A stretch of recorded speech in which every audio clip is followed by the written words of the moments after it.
जे तुम्ही आमुचा घालावा गोंधळ वासुदेव हरिनाम संबळ।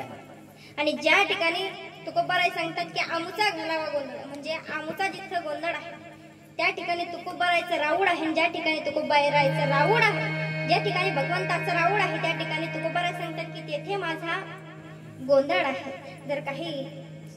जर चुकीचा शब्द जर माझ्या मुखातून निघाला असेल तर मला तुमची पहिली मुलगी म्हणून क्षमा करा, जर 2 असतील तर तिसरी म्हणून क्षमा करा, जर 4 असतील तर 5वी म्हणून क्षमा करा, जर तुमले या कवी नसेल बा तर माल दट्टत की टाका। मी आता किती सांगू बा तुमले 4-5 दर झालं असेल है ना, मला घेऊनच टाकायला कमी दत्त। पण मी सांगते बा तुम्हाला मला सकाळ संध्याकाळी खायला लागतं बरं, तसं काय नाही। जर खरंच काही जवळ शब्द निघाला असेल तर मी क्षमा मागते, परंतु जाता जाता एकच सांगून जाते की आपल्या आयुष्यामध्ये जर आई वडील गेल्यानंतर जे कोणी आपल्याला जीव लावणार असेल पुरुष मंडळी तर ती आपली बहीण असते। म्हणून आपल्या बहिणीला कधीही दूर करू नका, कारण बीड जिल्ह्यामध्ये एक सत्य घटना आहे। बीड जिल्ह्यामधली सत्य घटना आहे, एका भावाने एकच लाडकी बहीण होती, एकच लाडकी बहीण, परंतु भाऊ हा श्रीमंत होता आणि बहिणीचं लग्न सुद्धा थाटामाटात केलं। बहिणीचं लग्न झालं, बहीण निघाली, घरी गेले। सासरी गेल्याच्या नंतर बहीण ही गरीब आहे हे भाऊला कळालं, म्हणून भावाने हळूहळू तिच्यापासून नातं तोडायला सुरुवात केली। का तर ती गरीब होती, ती बहीण गरीब होती, भाऊ श्रीमंत होता।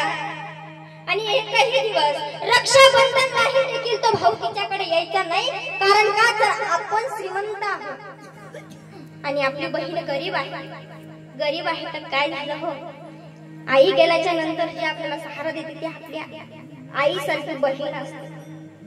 त्या आपली बहीण आपल्याला जीव लावणारी, हळूहळू त्या दादाने तिच्यापासून नातं तोडायला सुरुवात केली। शेजारी पाजारी भाऊ यायची, ती बघायची की अरे शेजारी बघते तर खूप वाईट वाटतं कसलं की शेजारच्या बहिणींसाठी त्यांचे भाऊ रोज एक वेळा त्यांना फोन लावतात, रक्षाबंधनला येतात, परंतु माझा दादा इतका निर्दयी कसा झाला की मी गरीब आहे हे कळालं म्हणून त्याने माझ्या सोबत नातं तोडलं। मी असा कोणता गुन्हा केला, माझ्या दादानेच तर मला हे घर बघून दिलं म्हणून मी थाटामाटात इथे राहिले, मी माझा संसार करते। ती मनामध्ये विचार करू लागली की दादा अरे तूच तर मला या घरात पाठवलं नाही आणि आज तूच माझ्याशी नातं तोडलं। परंतु शेजारच्या ताई जवळ गेली आणि त्या शेजारच्या ताईला म्हणते ताई जर तुमचा भाऊ आला ना तर मला सांगा हो, माझ्या घरीही पाठवा, मी सुद्धा त्याला राखी बांधणार। ती ताई म्हणते हो ग बाई मी सुद्धा पाठवणार। रक्षाबंधनच्या दिवशी शेजारच्या ताईकडे तो भाऊ आला आणि सांगितलं की जा त्या ताईने तुला बोलवलंय, तिचा भाऊ येत नाही रे, ती गरीब आहे, तिचा भाऊ श्रीमंत आहे म्हणून ती गरीब असल्यामुळे तिचा भाऊ तिच्या जवळ येत नाही, रक्षाबंधनला तो येत नाही।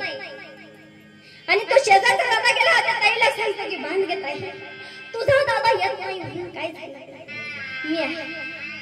अगं मला सुद्धा माझ्या बहिणीची किंमत समजते म्हणून मी तुझ्या जवळ आलो ग ताई, मला येत नाही, मला खरंच 2 बहिणी आहे मी असं म्हणून त्या शेजारच्या ताईच्या बहिणीच्या भावाकडून तिने राखी बांधली।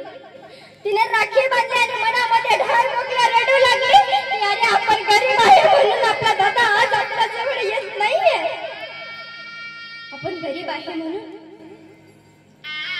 परंतु तिच्या भाऊला एक मुलगी होती, मुलीचं वय झालं, मुलीचं लग्न ठरलं आणि मुलीचं लग्न ठरलं, परंतु बहिणीला हे कळलं नाही।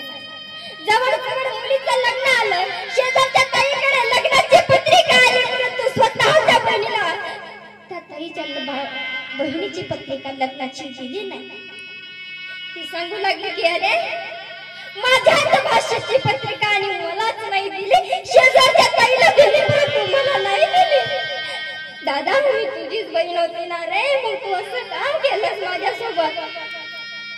काय मोगला रडू लागली। शेजारची ताई आली, शेजारच्या ताईला त्या ताईने सांगितलं की बघ तुझ्या भाषेचं लग्न ठरलेलं आहे आणि तुला सुद्धा पत्रिका आली, तरीही त्या ताईला सांभाळून घेतलं। हो आली तुझ्या सगळ्यात पहिले मला पत्रिका आली ना, ती ताई सांगते की तुझ्या सगळ्यात पहिले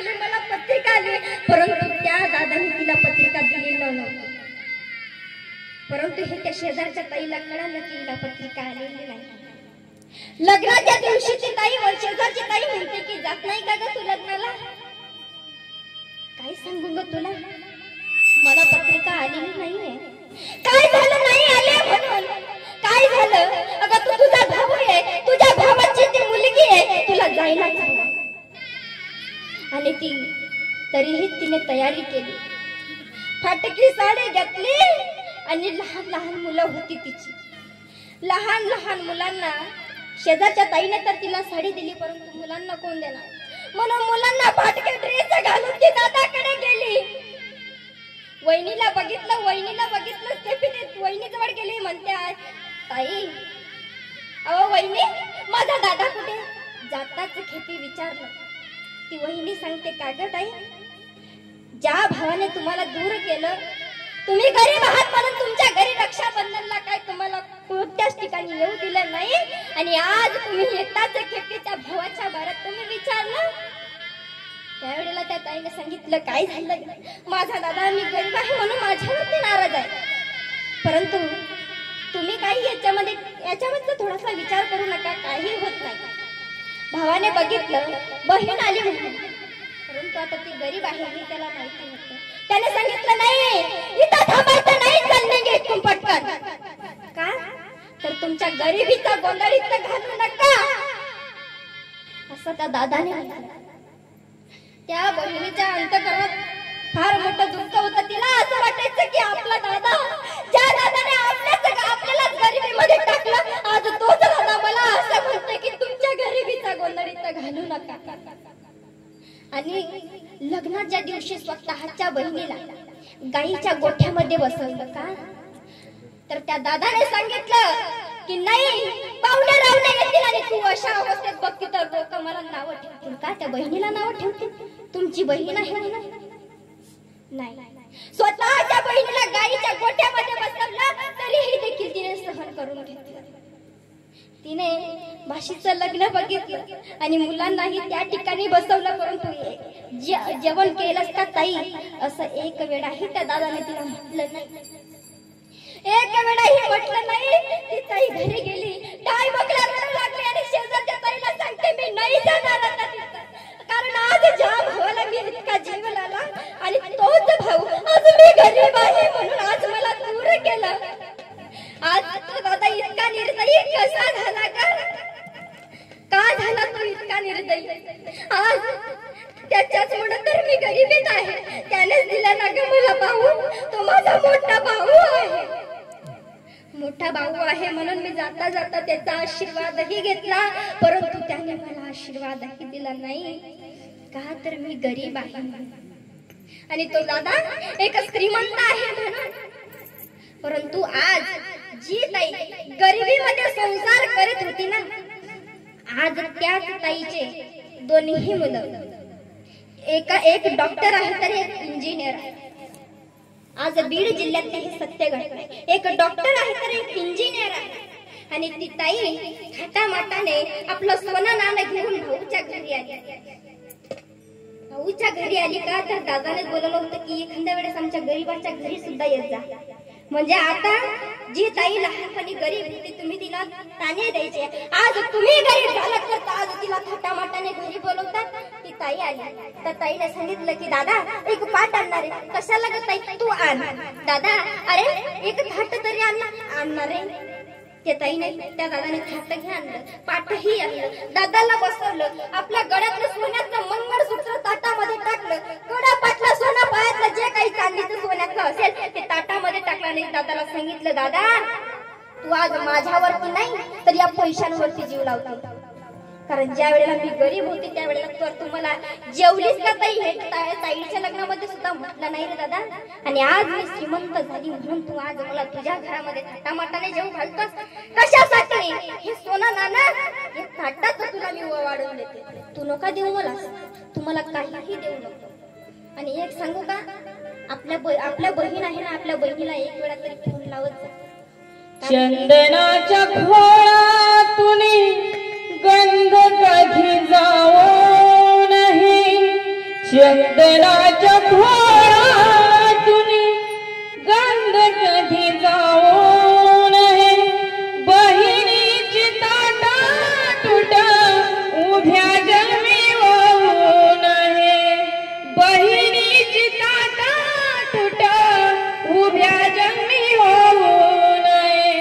चंदनाच्या खोळातून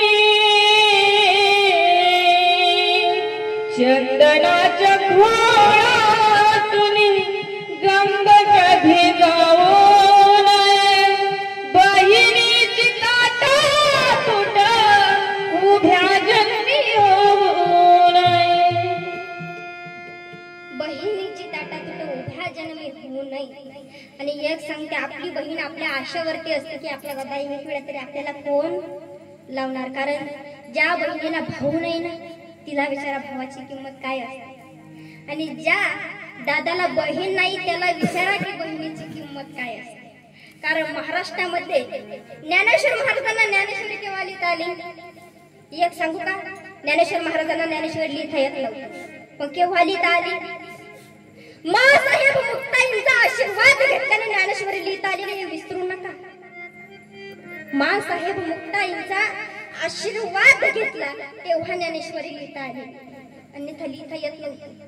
परंतु आपल्या बहिणीला सांगितलं की मी कसं लिहू, म्हणून सांगितलं की दादा मी तुला आशीर्वाद देते की जे तू बोलशील ना ते आज लोक तुझ्या नावाने जय जयकार करशील. आणि तेव्हा त्याच्यातून ही ज्ञानेश्वरीचा उच्चारण झाला. माँसाहेब मुक्ताईंनी त्यांना आशीर्वाद दिला तेव्हा ज्ञानेश्वरी लिहिता आली. तर आपण आपल्या बहिणीचा आशीर्वाद घेतला तर आपल्याला काय नाही प्राप्त होऊ शकत. म्हणून एक वेळा तरी तुमच्या बहिणीला फोन लावत जा. ते आपल्या आशेवर असते. जर काही चुकीचा शब्द निघाला असेल तर मी क्षमा मागते. आणि जर माझ्या मुखातून जर चांगले शब्द निघाले असतील तर ते माझे गुरु गायकवाडजी महाराज, अर्जुन महाराज आणि समाधानजी महाराज आणि आमच्या संतांचे उपकार आहे. आता मी माझ्या माय मुक्तांच्या चरणी दंडवत करते, संतांच्या चरणी दंडवत करते, एकवीरा मातेच्या चरणी दंडवत करते, दुर्गा मातेच्या चरणी दंडवत करते, तुम्हा माय पित्यांच्या चरणी दंडवत करते आणि माझ्या वाणीला पूर्ण विराम देते. ज्ञानेश्वर माऊली, ज्ञानराज माऊली तुकाराम, ज्ञानेश्वर माऊली, ज्ञानराज माऊली तुकाराम.